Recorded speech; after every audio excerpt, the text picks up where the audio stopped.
All right, so the way the class is going to work, we currently don't have any Zoom students. So what we're going to do is I'm going to record using my Surface. There's going to be a video of me and anything that appears on that screen.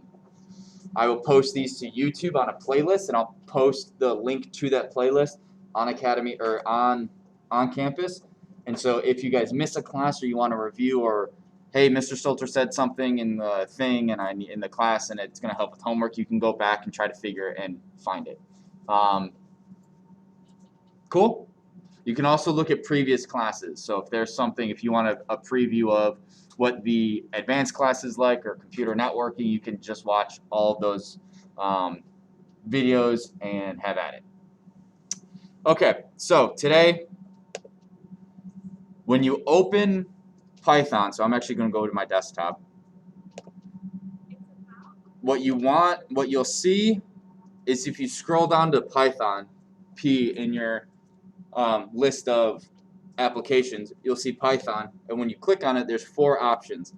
The one we want is idle, and so what I do is I drag and drop that into my little start menu over here, so that all I have to do is click that. And once you click that, this pops up. Now this is called the shell. Okay? There's 2 things that you use Python. The shell is what you interact with your user. So if you ask the user, enter your name, this is where the user is going to enter it, right? This is the interface between the user and your code. Typically, the user doesn't have access to your code because that's how they learn. That's how they can see, oh, here's a way to hack the code or whatever, right? That's why in video games, you don't see the code that allows you to play, because if you could go, oh, well, let me throw something in there, and then that makes me unlimited lives, or whatever. So the source code is always hidden from the user, because if you get access to the source code, you can change it and get into stuff, right? I do not teach you guys how to hack. That is not what we learn here. We learn how to code, and that's it. Don't ask me how to hack. I don't know how. Okay? Especially you. That's right. I don't know. I always pick someone out and just. Yeah, actually, maybe. So.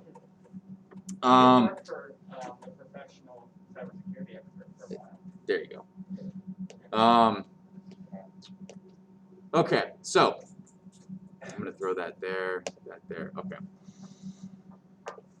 So first things first. What did we go over yesterday?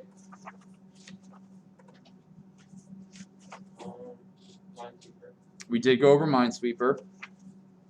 What else? What was I writing on the board? 3 different kinds of data. Who can give me one of them? Peter, give me one. A string. Josh, give me one. That's the one you were gonna get. What's your? Brendan, that's right. A variable. Yup. We did learn about those. That's not one of the type of data, but we did learn about that. Josh, a float. Who can tell me what a float is besides a very delicious dessert? Ezra? Has a decimal. Catherine, your hand was up. Do you know the next one? Integers. You guys are, I don't even need to teach you guys. You guys got it. You guys are great. Okay.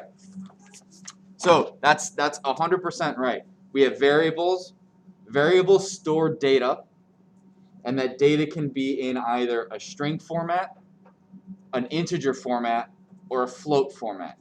And like you guys said, a float contains a decimal, so it's not a whole number. An integer is then what? A whole number. And a string is what? Words, numbers, letters, symbols, yes. It's just a string of text. And the text can be anything. So I'm going to show you what they look like, how to code, and how to put together. What is this? Oh, that's the charter. How to code variables.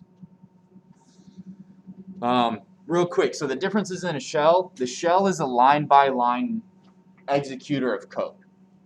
You don't write a bunch of stuff, right? You don't write code, you more or less test code here. So I'm going to close this because that just looks ugly. So I'm not going to write our game. We're not going to write our game in the shell. We're going to write it somewhere else. But what will happen is the shell will execute the code that we write. Does that make sense? The other thing we use is called the console. That's where we're going to write our code, and I'm going to show you guys that in just a minute. But for now, in the shell, it can do simple things. So it can add stuff, 7 times 8, okay? It can do math. Obviously, 9 minus 0 is 9. 8 minus 67 is negative 59. That sort of stuff. Now, one of the things that's very, very important are the different types of operations. So who can tell me some mathematical operations that you guys know of? Peter, give me one. Multiplication. Correct. Who can give me another one? Addition. Division. Subtraction. All right, those are the 4 big ones. There's 2 more that we need to know in coding. Wait, 2 or 3? 3 more we need to know. I need to know how to count. That's what I need to do. Peter. That's not a mathematical operation. That is a Boolean operator, and that's a comparison between 2 objects. So close, but not yet. Not yet. That's not something you can do in here. You have to import math. So you have to import code to do stuff, and we're going to learn how to do that because Taylor doesn't want to write 50 lines of code to produce one random number, right? That's not efficient. So what we do is we load in code that someone else has written, and it does it for us. So we're not going to do that now, but then at that point, she only has to write 1 line to get a random number as opposed to the 50 or whatever it takes. So what we're going to do is we're going to do exponents. So normally you guys are used to seeing exponents written like that, right? With the little caret top. That's not how you do it here. You'll actually get an error. You won't get the right answer. I can't remember what the caret does though. The way we do it, multiplication is a star. So what's 2 times 2? For division is the slash next to shift. If you divide, it will put it as a float. That's not something you generally need to know. Like I'm not probably not going to quiz you on that, but just know that if you do 5 divided by 2, it's going to give you 2.5. It's not going to round up or down. And then you have plus, so 2 plus 2 is 4, and then 2 minus 2 is 0. Exponents are 2 stars, so I'll do that to 3. Who knows 2 to the 3rd power? 8. Who knows 2 to the 5th power? David? 32. Who knows 2 to the 8th power? David? 256. Powers of 2 is extremely important in computer networking. We actually spend a section on learning how to translate binary numbers into decimal. Because you guys know what binary is, right? It's the 1s and 0s in computer code. So everything on your computer, I just want to take a second. This isn't typically something I go over, but take 1 second and think. Everything that your computer is doing right this second gets broken down into 1s and 0s. So this pixel right there at the tip of my mouse is being controlled. It's being told to be that color by 1s and 0s. Your computer is doing millions of calculations a minute, figuring exactly what color of code, what pixel should be what color. Your phone, when you're texting your friend, your information gets translated into 1s and 0s and gets sent. All this information, everything you do on your computer gets broken down into a 1 or a 0, a yes or a no, up or down? Thumbs up, thumbs down. That blows my mind. Anything electronic that has a circuit board or anything like that, a motherboard, SSD, anything, servers, video games, everything gets broken down to a 1 or 0 at some point.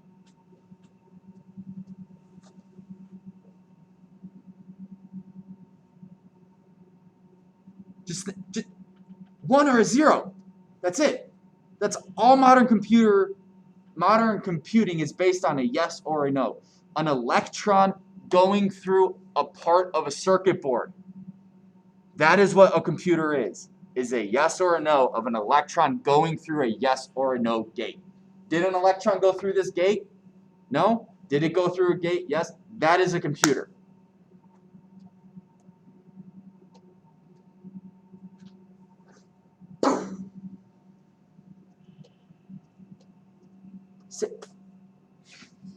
I'm going to assume that all you guys have like stone eyes and all your expression is in your mouth and I can't see it. Because that just blows me away.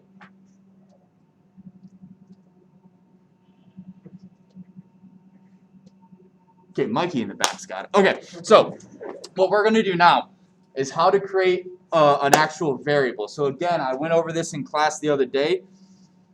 We have our variable x. Oopsies. Then we have to do the equal sign. Emma, what do you want x to equal? 4. Now, until we either close this window, so there's 3 things. We can close this window, we can restart the shell, which you guys, it's the same thing as closing it and opening it back up again, or we rewrite what x is. X will stay 4 until we do one of those 3 things. So if we do, so what's x plus x? What's going to pop up?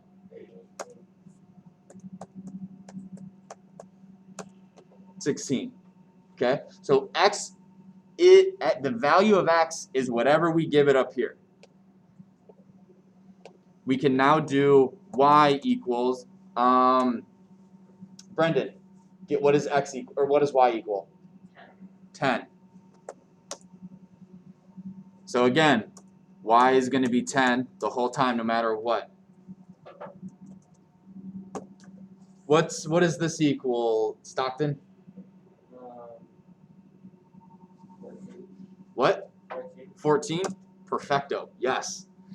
What if we did x times 2 plus y minus 7?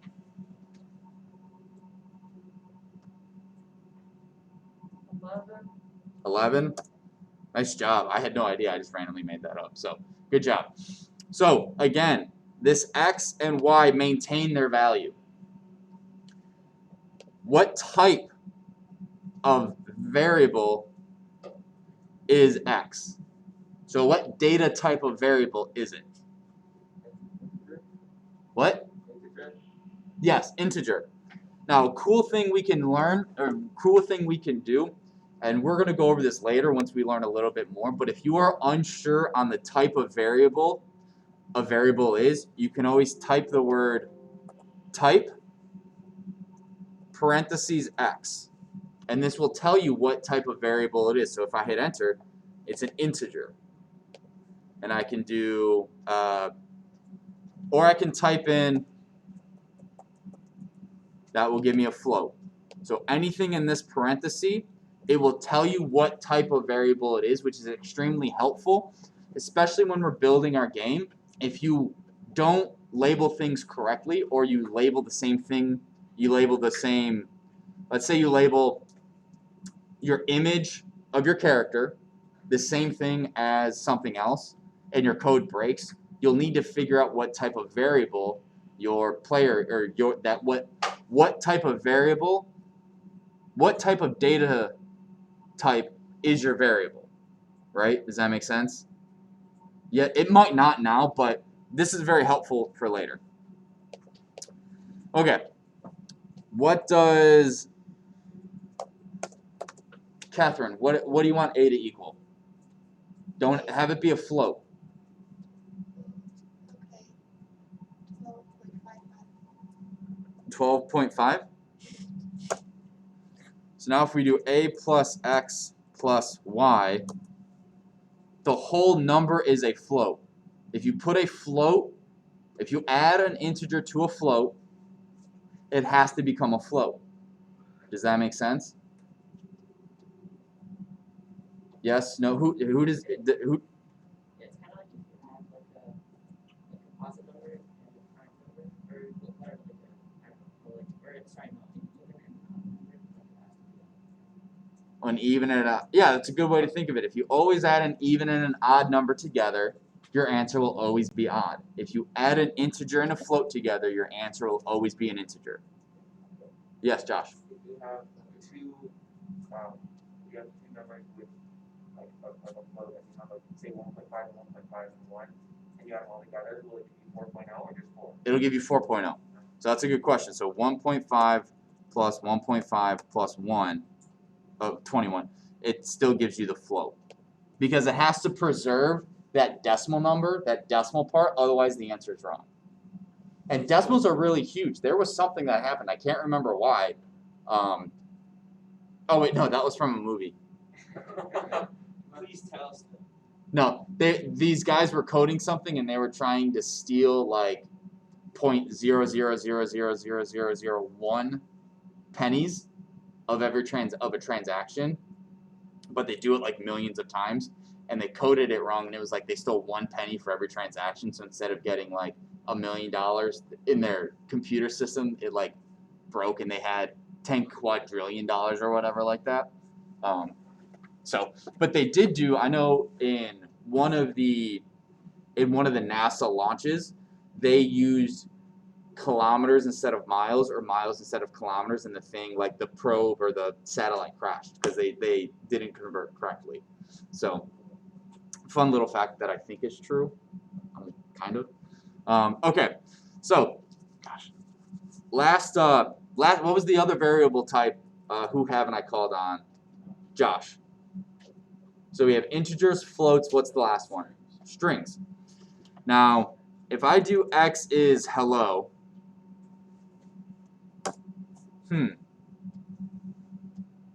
Now, name hello is not defined.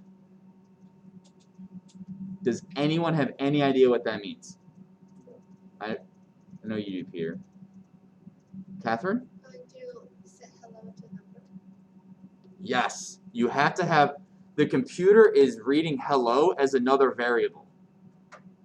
So I've just been saying x or a or y are my variable names, but I can do hello as my variable.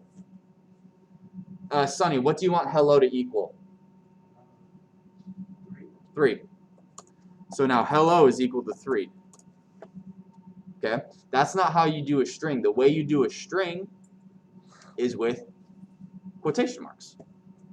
So if you want a value to be stored, if you want a variable to have a string as its value, you have to do name. Stockton, give me a name. Bond? Bob. Now, you can do it with single quotes or double quotes. There's reasons for both of them. Taylor, can you put the phone away? Put it in your bag, please. Thank you. So it still comes out as Bob. There are reasons for using double quotes and single quotes, and then there's also triple quotes. We'll go over, actually, I don't know if that's right now or later.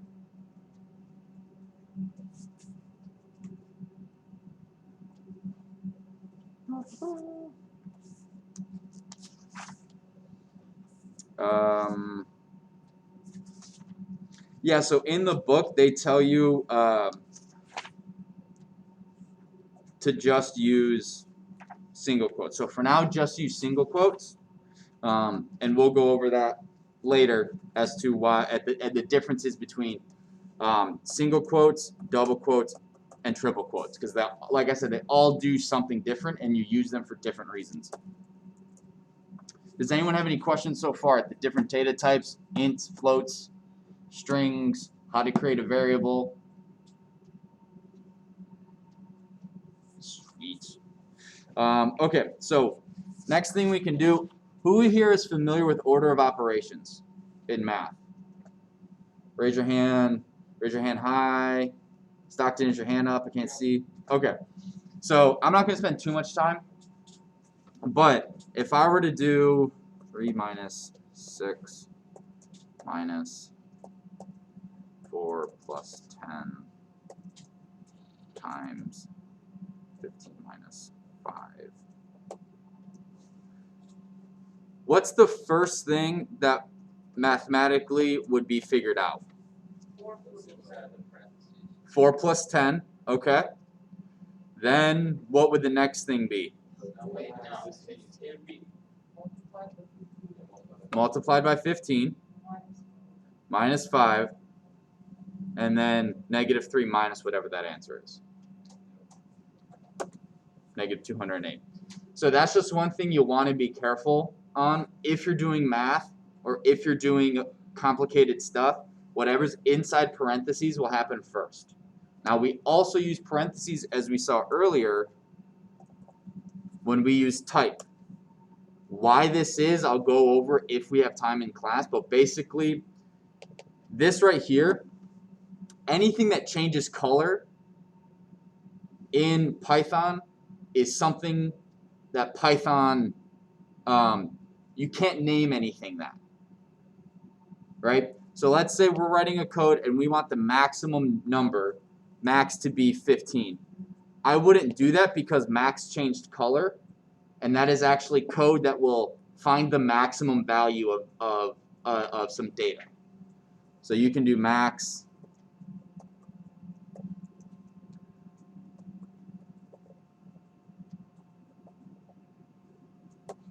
and it will tell you the biggest number in that data string, in that set of data.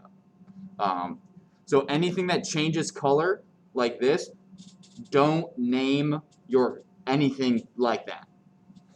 There are different colors for different things. So these purple, that is and I know I'm throwing a lot at you, so if you guys have questions, let me know. And this is just kind of based, like, information that's good to know, but you don't necessarily have to know it. Does that make sense? Yeah. Like, do you need to know why they change colors?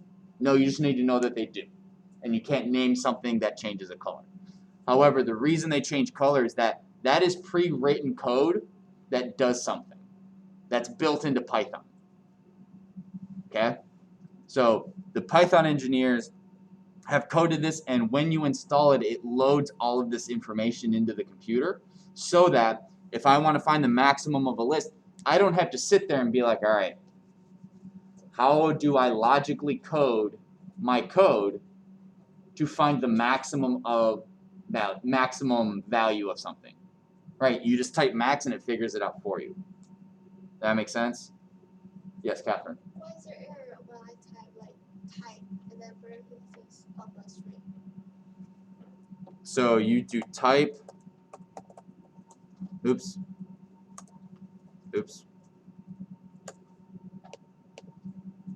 Like this. Do you have an end parenthesis at the end? Yeah. Parentheses have to come in pairs. You can't have an open without a closed parenthesis. You'll get this right here. EOL, just so you guys know, stands for end of line. So that just means this line of code wasn't finished. There's no punctuation, there's no period. The computer doesn't know if it's ended or not. So we have about 10 minutes left. The last thing that I want to go over, yep, we did that.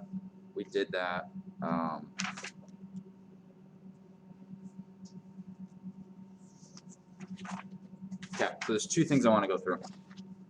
So we have name is Bob and X is 4. What's going to happen?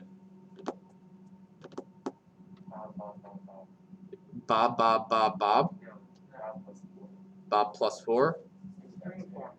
String. Emma, Taylor, you guys got anything? Any idea? It's going to be an error. Why do you say it's going to be an error? Well, you can't add a string to a number. Bob plus 4 is what? Logically, does that make sense? No. You have to like stringify them. Yes. So I can do name plus, I could do that. Or wait, no, that's supposed to be 4. Now what do you think is going to happen? It'll work. It will work, but what do you think the output's going to be? Anyone, any idea? Bob 4. Now, this is very important. What we did is not adding strings together. What we did is we concatenated strings. So that is, oh, right here, this word right here. To concatenate things is to take one string and take another string and put it right at the end of it. Notice there's not even a space between Bob and 4. Is there a space at the end of Bob here when we defined it? No. Is there a space here in the 4? No. So what it does is it takes literally Bob and 4 and puts them right next to each other. So when you're coding and you have,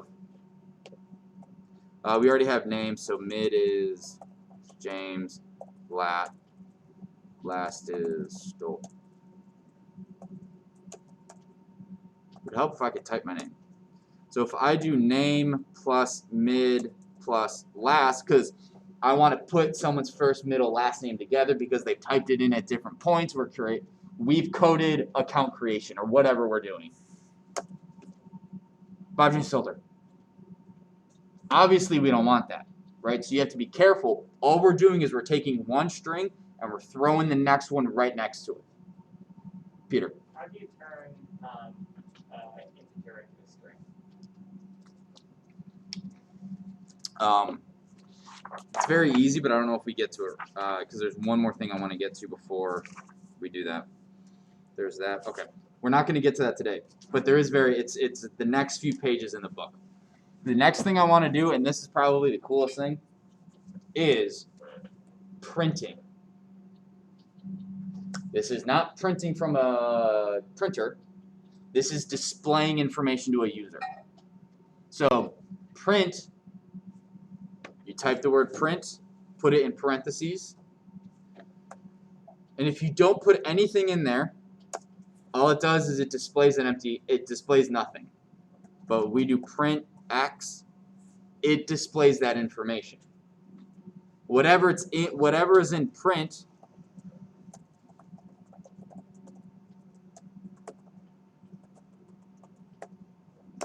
it will print that information. Now this is really cool because if you want to do for X in range 10 print, oops.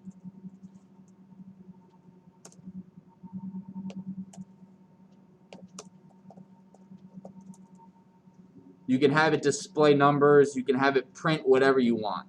We're going to go over loops next chapter. So you can ignore that. But print will display information to the user. Do you have any questions on that? Okay. So, any questions so far? Mikey, what do we call when we add two strings together?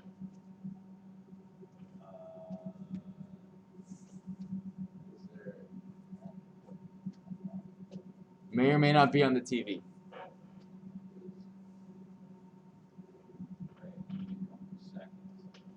Okay. Someone want to help him out? To concatenate. It is a weird word. Concatenate.